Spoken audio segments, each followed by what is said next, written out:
So the bank's closing did more than shatter the dreams of Douglas and others with high hopes in its future. It left 61,144 with losses of nearly $3 million. After years of waiting, depositors only recouped a share of what was owed to them. It was a bitter conclusion to a venture launched with a great purpose. Hey, what's going on, everybody? It is Michael QLAU, and welcome to another episode of the ABEL Show, where it stands for Always Be Executing and Learning. And during this month of Black History Month, I'm going to be going 28 for 28, telling you about the little known, unknown Black history facts that took place that a lot of us do not know about. So during this month of February, I'm going to be changing that E from executing to educating, as I'm going to be educating you about the little known, unknown Black history facts. And today, like none other, is going to be more or less the same, expressing the different things that you didn't know about Black history. And today we're going to do a deep and wide dive into Freedman's Bank, which was one of the first banks that was created specifically for African Americans, coming out of Civil War that ended in April 9th, 1865. Freedman's Bank was established in March by President Lincoln. And the reason for this was to aid in the newly freed African American men and women in their transition to freedom and support the land grants and other elements provided by Freedman's Bureau. Today we will discuss the history of the bank, its founders, its contributions, and its unfortunate end. The founders of the Freedman Savings Bank, officially known as the Freedman Savings and Trust Company, understood that the 13th Amendment to the Constitution, which abolished slavery, was only the start down the long road toward full participation in American society for former slaves. Simply to survive the transition to a system based on free labor, they would need food, clothing, shelter, and medical care. In the longer term, if they were to have a meaningful chance to succeed in American society, they would also need education, legal services, financial services, and capital. Yes, they would need the capital. So in March 1865, President Lincoln signed legislation to establish the first of its kind social services agency, the Freedmen's Bureau, which aimed to administer a broad program of help and self-help for the newly freed slaves. On the same day, the Freedmen's Savings Bank was chartered with a goal of instilling into the minds of the former slaves lessons of sobriety, wisdom, and economy, and to show them how to rise in the world. And with the Freedmen's Bank, an institution that was established was the goal of empowering newly freed Black Americans through banking and economic independence was born, which was needed for newly freed Americans to transition to American society, as they previously were property and now they had the rights to own property and needed a place to deposit their money. Are you tired of being tired, of not having enough energy to last you throughout the day? Are you wanted at work, too drained to go to the gym, or too sluggish to play with your kids, and too tired to hang out with your friends and your family? Don't worry, you're not the only one. In fact, 1 in 3 Americans struggle with having enough energy to last throughout the day. But there's good news, because you can change all that by focusing on your gut health. Did you know that your gut has good and bad microbiomes that grow inside of it? And the more that you feed the good, the healthier and livelier that you feel. When you feed the bad ones over time, you start to feel bad, then sad, and it turns to a fad that you feel like you can't escape. And it becomes your personality, aka your personal reality, and you feel like you cannot escape it, and you accept life as it is, and that it won't change. But that's where you're wrong. You just have to be able to shift your focus. See, most people fall into the trap of the SAD diet, or the standard American diet, which focuses on fast food, which is cheap and high in calories, rather than nature's fast food, which are fruits, vegetables, grains, nuts, and legumes that help nourish your body so that you can flourish. It's also no mistake that 90% of Americans do not eat enough fruits and vegetables according to the daily recommendations, and that's only 5 servings a day. What if I told you you can have the equivalent of 6 superfood salads all in one that's all natural, organic, whole foods? Yes, natural, organic, whole foods. And you can make and consume it in under a minute, and it only costs $4 a day. So there's no excuse that you need to shop, chop, and cook your foods because it's delivered at your front door. If this sounds good to you, check the description down below and schedule a 15-minute complimentary call so you can see how this can be able to fit into your lifestyle. So you can change your personal reality and increase your energy, mood, digestion, sleep, and skin, all by focusing on your gut health, which is the cause to all your symptoms. Don't believe me? Just Google gut health blank and you'll find plenty of research articles that find a connection. Back to the video. As you can see, the need for the bank's services was acute. Large numbers of slaves liberated by the Union Army had gone on its payroll. As this was the first bit of cash many of them had ever received, they needed a safe depository and basic financial education. The plan also called for the bank to employ numbers of freedmen, giving them hands-on training and experience in the banker's skills. Thousands of freedmen deposited between $5 and $50 into the bank initially, but in the bank's height, it had totaling assets worth more than $3.7 million in 1872, which totaled to be approximately $80 million in today's standards of 2023, adjusted for inflation. By 1873, as the national economy spiraled downward, the bank's condition turned critical. Too late, Congress asked the OCC, which stands for the Office of Comptroller of the Currency, to assess its prospects, providing a special appropriation to conduct emergency examinations. In February 1873 and again in February 1874, the OCC examiner Charles Meigs reported on the growing precautiousness of the bank's position, in part because no one had been watching carefully over the bank's affairs. Its officers had fallen victim to their own inexperience and to the machinations of the likes of Henry Cook, who served on the book's board while also serving his family banking business, using the assets in the former to benefit the latter.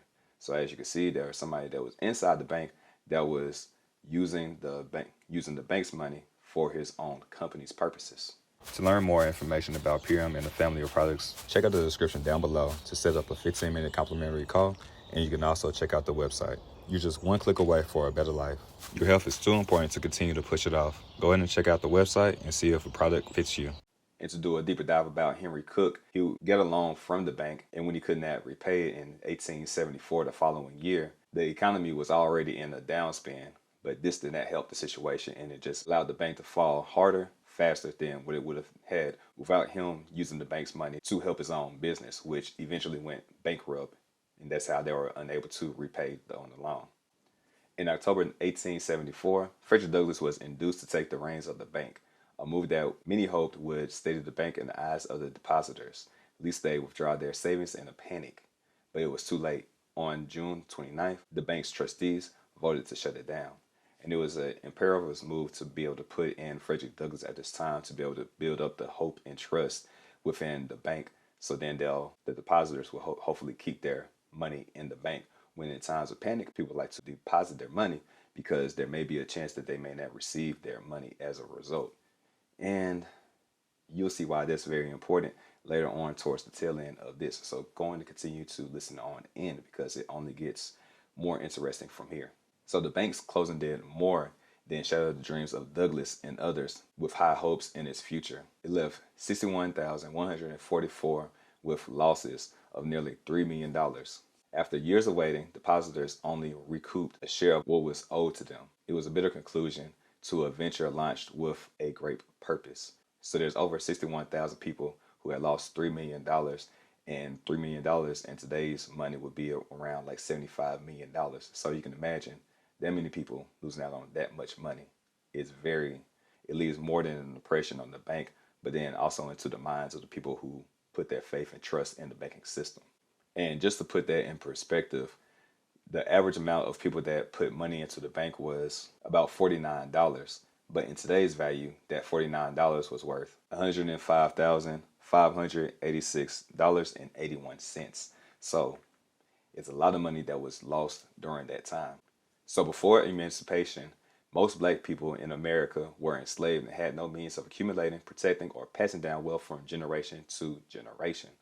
After slaves ended, many black people had little foundation from which to develop economic independence and prosperity. The Freedmen's Bank emerged as an institution seeking to help bridge this gap. As part of this mandate, the bank employed freedmen, providing jobs and training for those of its staff as well as banking services for those in the black community. The bank's closure caused more than 60,000 black Americans and black organizations to lose $60 million in savings. So not just black Americans, but then also black organizations as well, or companies. And today we like to call them LLCs, S Corps, different things of that nature, to where money flows through a company. Many victims waited for years for a mere fraction of their deposits to be returned. The failure of the Freedmen's Bank financially devastated many who had entrusted it with their funds and has been linked to a cultural legacy of distrust between the banking system within the black community. So the bank closed in 1874. However, the devastation that it left behind goes beyond centuries and generations of Black Americans, as there is a slight distrust between banking and Black America, to where Black Americans, instead of focusing on their financial wealth and building assets from generation to generation, you can see why generational wealth doesn't travel well in the Black community. Because in 1874, the Freedman Bank closed down and we lost what today would be hundreds of thousands of dollars, basically because we trusted in the system without having the awareness of what the system can actually do and how we could prevent different things from happening. So instead of fearing something, we should become more educated about it. And as a result, we should become more financially educated so then we can understand the rules of the land instead of going in not knowing. And then when something happens, then we're blinded to it and then surprised. And then we begin to have a distrust about it.